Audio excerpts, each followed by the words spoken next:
Hello အားလုံးပဲမင်္ဂလာပါဒီနေ့တော့အခုလိုမျိုးငါးတွေပင်လယ်စာတွေလက်လက်ဆက်ဆက်နဲ့ပေါ်ပေါ်များများရတဲ့ရွှေပြောင်း50ကြီးကိုတစ်ခေါက်ထပ်ပြီးရောက်ဖြစ်ရင်းနဲ့ပင်လယ်စာအစုံလဲဝယ်ပြည့်ရင်အိမ်မှာရှူးရှူးရှဲရှဲနဲ့ပင်လယ်စာအစုံထောင်းလေးထောင်းစားမှာပဲဖြစ်ပါတယ်အားလုံးပဲကြော်စစ်နဲ့တူလိုက်ပြီးစားလိုက်ကြအောင်နော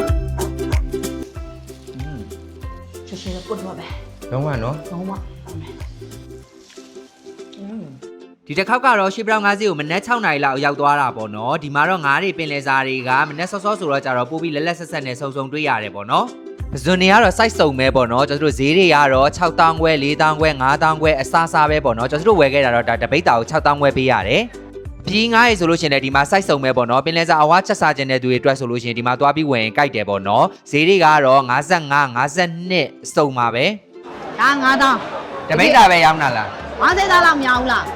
ဟိုကလေဒီရေပွဲရောယူမှာလေရေပွဲယူမှာမရဘူးလားမရဘူးပြောပြမယ်ကျော်စစ်တို့ကတခြားဟာတွေလည်းဝယ်တော့ကြတော့ရေပွဲကိုတော့50သားရောင်းပေးလိုက်တယ်ဒီမှာကနန်းနေလည်းရတယ်ပေါ့နော်ကျော်စစ်တို့ရောက်တုံးဆိုတခြားငါးတွေလည်းပက်ပြီးကြည့်ခဲ့တယ်ဒီမှာငဒန်နေဆိုလို့ရှိရင်လည်းတပိတ်တာမှာ6500ပဲပေါ့နော်ဈေးလဲတန်တော့ကျော်စစ်တို့ဒီမှာဈေးပက်ပြီးဝယ်ပြစ်ခဲ့တယ်အိမ်ရောက်တာနဲ့ပင်လယ်စာအစုံထောင်းလေးထောင်းဖို့အတွက်ဈေးရဝယ်လာတဲ့ပင်လယ်စာတွေကိုတန့်စင်ပြီးရနဲ့ပြုတ်လိုက်တယ်ပေါ့နော်အခုလိုမျိုးပဇွန်ရဲ့ရေပွဲရဲ့ပြီးငါးလေးရဲ့ကိုပြုတ်တယ်တင်မော်တီကိုလည်းချစ်ကလေးနဲ့ချစ်ထားလိုက်တယ်ပြီးရင်ထဲမဲ့ဥနီလေးရဲ့ပြီးရင်တခြားအရွက်ကလေးရဲ့ပြင်ထားလိုက်ပါတယ်ကဲစပြီးတော့ထောင်းဖို့အတွက်ကိုတော့ကျွန်တော်ငရုတ်သီးကြောက်ကိုအခုလိုမျိုးထောင်းတယ်ပြီးရင်ကြက်သွန်ပြူလေးထောင်းပေးပါတယ်ပြီးရင်ထညက်ရည်လေးထည့်ပေးတယ်ပေါ့နော်ပြီးသွားရင်တော့ကျွန်တော်တို့ထိုင်းငပိရည်လေးအနှဲငယ်ထည့်မယ်ငံပြာရည်ကိုတော့ကျွန်တော်စစ်ကဒီပဇွန်တုံးငံပြာရည်ကိုသုံးမယ်ပေါ့နော်သူကကြတော့ထိုင်းစတိုင်ထုတ်ထားဖြစ်တဲ့အတွက်ကြောင့်မလို့ကျွန်တော်တို့အခုလိုမျိုးထိုင်းအထောင်းနေအတုတ်တွေထိုင်းဟင်းလျာရည်နဲ့ဆိုလို့ရှိရင်အရန်လိုက်တယ်ပေါ့နော်အချုံမုံလျှော့ပြီးသုံးကျင်တဲ့သူတွေအတွက်ဆိုလို့ရှိရင်လေဒီပဇွန်တုံးငံပြာရည်ကအရန်အဆင်ပြေတယ်ကဲပြီးရင်တော့တံမြာသီးလေးကတော့အနံလေးမွေးသွားအောင်ပေါ့နော်တံမြာသီးများများလေးညှစ်တယ်ပြီးရင်ကျွန်တော်တို့စပြီးထောင်းဖို့အတွက်ကိုအခုလိုမျိုးတင်မော်သီးရယ်ပြီးရင်ဥနီလေးရယ်ကိုထည့်ပြီးထောင်းပေးလိုက်တယ်ပြီးရင်မုံဘတ်ထည့်ပြီးတော့ကြတော့ထောင်းပါမယ်ကဲမုံဘက်နဲ့အားလုံးနှံ့သွားအောင်ထောင်းပေးပြီးသွားရင်တော့ရှေ့မှာပြုတ်ထားတဲ့ပင်လယ်စာအစုံကိုထည့်လိုက်မယ်ပေါ့နော်ကဲပင်လယ်စာနဲ့အားလုံးနှံ့သွားအောင်ကျော်စစ်တို့ထောင်းပေးလိုက်ပါမယ်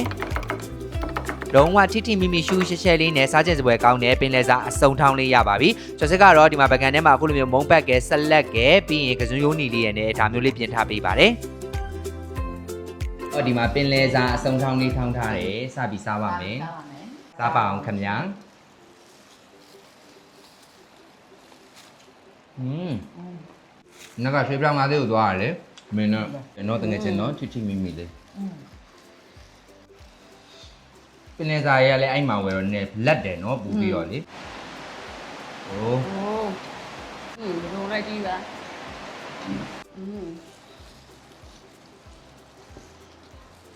ဲပါဆက်နေမယ်ဘယ်လိုထောင်းလဲပြောပြအောင်ထောင်းလေးပါလေအိမ်မှာအခုလက်ရှိရလေဒီပဇွန်တုံးငံပြားကြီးကိုသုံးနေပေါ့နော်သူကကြတော့လေထိုင်းစတိုင်အတိုင်းပဲထုတ်ထားဆိုတော့ကြတော့လေအခုလိုမျိုးပေါ့နော်ဟိုချင်းချင်းဆက်ဆက်သိရမလားအဲ့လိုမျိုးအထောင်းတွေတို့ထိုင်းဟင်းလျာတွေတို့အဲ့လိုဟာမျိုးတွေအတုတ်တွေတို့ဒါမျိုးတွေနဲ့ဆိုလို့ရှိရင်ပို့ပြီးတော့ကြတော့လိုက်တယ်ငါတို့အချုံမုံတွေပါရှော့စားခြင်းတဲ့သူတွေပါရှိရမလားဒါဆိုလို့ရှိရင်ဒီငံပြားကြီးသုံးနေဆိုလို့ရှိရင်အချုံမုံအရင်လိုက်ဆရာမလို့ဘယ်လိုကြောင့်ငံပြားကြီးကောင်းရင်ကွာအချုံနဲ့အငံနဲ့မျှတဲ့ပုံစံမျိုးပေါ့နော်အချုံမုံရှော့ပြီးစားခြင်းတဲ့သူတွေအချုံမုံရှောင်ခြင်းတဲ့သူတွေဆိုလို့ရှိရင်ဒီပဇွန်တုံးငံပြားကြီးကိုသုံးအခုအဆက်ကလေးရောအနေရောနော်အကုန်လုံးနော်အရသာတွေကနေတော့ပဲရှယ်ရှယ်ပုတ်တော့ပဲလုံးဝနော်လုံးဝ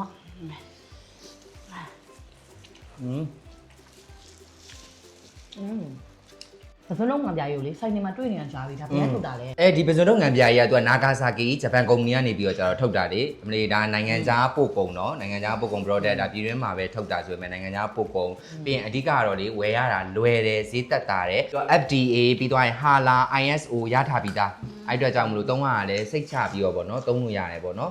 ဈေးသက်သာနဲ့ကိုပြည်တွင်းဖြစ်ကိုမှချင်းချင်းဆက်ဆက်အဲ့လိုပွန့်ထွန်းအောင်ထောင်းကျွေးကျွေးမယ်နော်တောင်းတက်တယ်နော်တောင်းဆိုတက်တယ်ဒါကြီးတပန်းတော့မှပုံမှန်နော်နောက်တစ်ခါလည်းထပ်တော့ကျွေးအောင်ပေါ့ဒီတော့နော်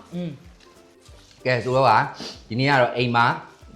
ထိုင်းစတိုင်ပေါ့နော်ပင်လယ်စာအစုံထောင်းလေးဒီမှာတကယ်ချင်းနေလည်းရောက်တုံးကိုထောင်းပြီးတော့ကြတော့စားဖြစ်ပါတယ်ဒါမျိုးလေးထောင်းပြီးတော့စားကြည့်ဖို့ဝေမျှပေးပါတယ်ဒီပဇွန်တုံးငံပြားကြီးကိုလည်းသုံးကြည့်ပေါ့နော်ဒီလည်းတက်တာတယ်ပြီးတော့ချင်း quality လည်းကောင်းတာဖြစ်လို့အားလုံးဝေမျှပေးလိုက်ပါတယ်နောက် vlog မှာပြန်ပြီးတင်ဆောင်ကြပါမယ်အားလုံးပဲတက်တာပါ